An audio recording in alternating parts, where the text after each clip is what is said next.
राम सेतु एक ऐसा पुल है जो समुद्र के पार तमिलनाडु में पम्बन आइलैंड को श्रीलंका के मन्नार आइलैंड से जोड़ता है। लेकिन क्या सच में राम सेतु के पत्थर पानी में तैरते हैं? क्या यह सेतु भगवान श्री राम और बानर सेना द्वारा बनाया गया था या यह बस एक प्राकृतिक संरचना है? नासा और आधुनिक वैज्ञानिकों के शोध क्या कहते हैं? क्या राम सेतु का सच विज्ञान से परे है? हजारों साल पुरानी इस संरचना को लेकर धार्मिक ग्रंथ, ऐतिहासिक प्रमाण और वैज्ञानिक रिसर्च सबका अपना मत है। क्या यह सिर्फ एक मिथक है या वास्तव में एक ऐतिहासिक सत्य छिपा हुआ है? इस वीडियो में हम राम सेतु के हर पहलू को उजागर करेंगे, धार्मिक मान्यताओं से लेकर वैज्ञानिक रिसर्च तक, ऐतिहासिक संदर्भों से लेकर पुरातत्वविद की राय तक। वीडियो को अंत तक देखें क्योंकि अंत में हम आपको वो सबूत दिखाएंगे जो आपकी सोच को पूरी तरह बदल सकते हैं। त्रेता युग का समय, समुद्र की लहरों की गर्जना और एक और भगवान श्री राम खड़े थे, दूसरी ओर लंका में कैद माता सीता उनकी प्रतीक्षा कर रही थी। लेकिन समस्या थी कि विशाल समुद्र ने उनका रास्ता रोक रखा था। अब आगे कैसे बढ़ा जाए? रामायण में वर्णित है कि भगवान श्री राम ने समुद्र देव से रास्ता देने की प्रार्थना की। 3 दिनों तक भगवान राम ध्यानस्थ रहे लेकिन समुद्र शांत नहीं हुआ। तब श्री राम ने क्रोध में अपना धनुष उठाया और समुद्र को सुखाने का संकल्प लिया। डरे हुए समुद्र देव प्रकट हुए और विनती की, प्रभु मैं तो जल्दी हूँ, मेरा स्वभाव बहना है, लेकिन आपकी सेना के लिए मैं एक रास्ता सुझाता हूँ। यहीं से शुरू हुई सबसे अद्भुत कथा राम सेतु के निर्माण की। श्री राम के सेना में 2 बानर थे, नल और नील। ये दोनों भगवान विश्वकर्मा के वंशज थे और वास्तुशास्त्र के ज्ञाता भी। समुद्र देव ने कहा कि जो पत्थर ये जल में डालेंगे वो डूबेंगे नहीं बल्कि तैरेंगे। तब नल और नील ने आदेश दिया कि बानर सेना पत्थरों पर श्री राम का नाम लिखो और समुद्र में डालो। कहते हैं कि 5 दिनों में लगभग 100 योजन लंबा पुल बनकर तैयार हो गया था। लंका विजय का पहला चरण पूरा हो चुका था, राम सेतु तैयार था। लेकिन सवाल उठता है कि क्या यह केवल एक पौराणिक कथा है या इसका कोई ऐतिहासिक प्रमाण भी मौजूद है? वाल्मीकि रामायण में स्पष्ट रूप से लिखा गया है कि श्री राम ने बानर सेना के साथ समुद्र पर एक सेतु का निर्माण किया। इस ग्रंथ में इस पुल को नल सेतु कहा गया है क्योंकि नल और नील इसके प्रमुख अभियंता थे। वहीं महाभारत, स्कंद पुराण और पद्म पुराण में इसे पुल का उल्लेख किया गया है। इतना ही नहीं, 15वीं शताब्दी के संस्कृत ग्रंथों में भी इसे राम सेतु के नाम से जाना गया है। जब हम मध्यकालिक के प्रमाणों की देखें तो इतिहासकारों और विदेश यात्रियों ने भी इस सेतु के बारे में लिखा है। प्राचीन ग्रीक यात्री मेगास्थनीज ने 4वीं शताब्दी ईसा पूर्व में भारत का भ्रमण किया था। उसने अपने लेखों में समुद्र के बीच एक अद्भुत पुल का जिक्र किया था जिसे भारतीय राम का पुल कहते थे। वहीं 13वीं शताब्दी में यात्री मार्को पोलो ने भी इस संरचना को देखा और इसे पुराने समय का एक चमत्कारी पुल कहा।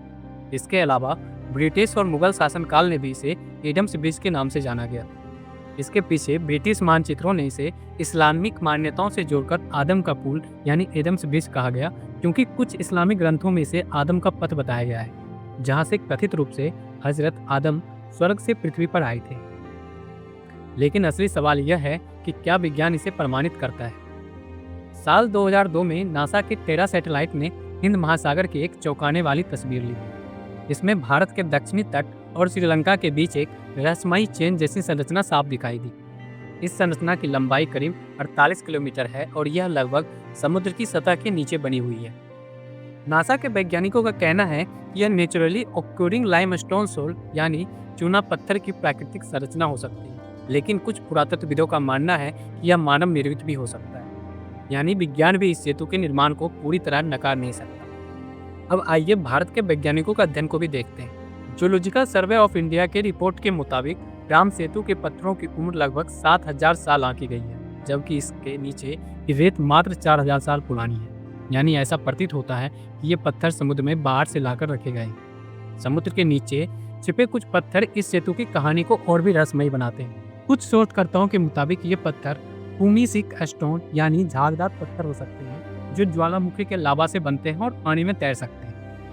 तो क्या यह सेतु भगवान श्री राम द्वारा बनाया गया था या बस एक संयोग मात्र है? अब ये तो कन्फर्म है कि राम सेतु केवल पत्थरों का पुल नहीं है, यह भक्ति, श्रद्धा और आस्था का प्रतीक है, बल्कि हिंदू धर्म में इसे ईश्वर की शक्ति का प्रमाण माना जाता है। कहा जाता है कि इस सेतु का जल आज भी चमत्कारी शक्तियों से भरा हुआ है। आखिर ऐसा क्या है जो इसे हिंदू धर्म में इतना पवित्र बनाता है? आइए इस दिव्य सेतु के आध्यात्मिक रहस्यों को भी समझते हैं। रामायण के अनुसार जब भगवान श्री राम ने माता सीता को बचाने के लिए लंका जाने का संकल्प लिया, तब उन्होंने समुद्र तट पर तपस्या की। समुद्र देव ने उनकी भक्ति से प्रसन्न होकर रास्ता देने का वचन दिया और तब नल नील के नेतृत्व में यह पुल बनाया गया। इसलिए इसे राम का बनाया हुआ सेतु यानी राम सेतु कहा जाता है। ऐसा माना जाता है कि राम सेतु के पास स्थित रामेश्वर का जल आज भी पवित्र और चमत्कारी है। कहा जाता है इस स्थान का पानी कभी खराब नहीं हुआ। वही विज्ञान का मानना है कि यहाँ के पानी में कुछ विशेष खनिज तत्व मौजूद हैं जो इसे लंबे समय तक शुद्ध बनाए रखते हैं। हिंदू मान्यताओं के अनुसार इस स्थान पर स्नान करने से पापों का नाश होता है और मोक्ष की प्राप्ति होती है। इसलिए रामेश्वर तीर्थ यात्रा को चार धाम यात्रा में भी शामिल किया गया है। यह भी माना जाता है कि जो व्यक्ति इस स्थान पर श्रद्धा के साथ प्रार्थना करते हैं उसकी सभी इच्छाएं पूर्ण होती हैं। कुछ संतों और श्रद्धालुओं का दावा है कि आज भी राम सेतु के आसपास रसमयी ऊर्जा महसूस की जाती है। कहते हैं कि यह दिव्य ऊर्जा भगवान राम की उपस्थिति का प्रमाण है। लेकिन सवाल अब भी बना हुआ है, क्या सच में श्री राम की सेना ने बनाया था?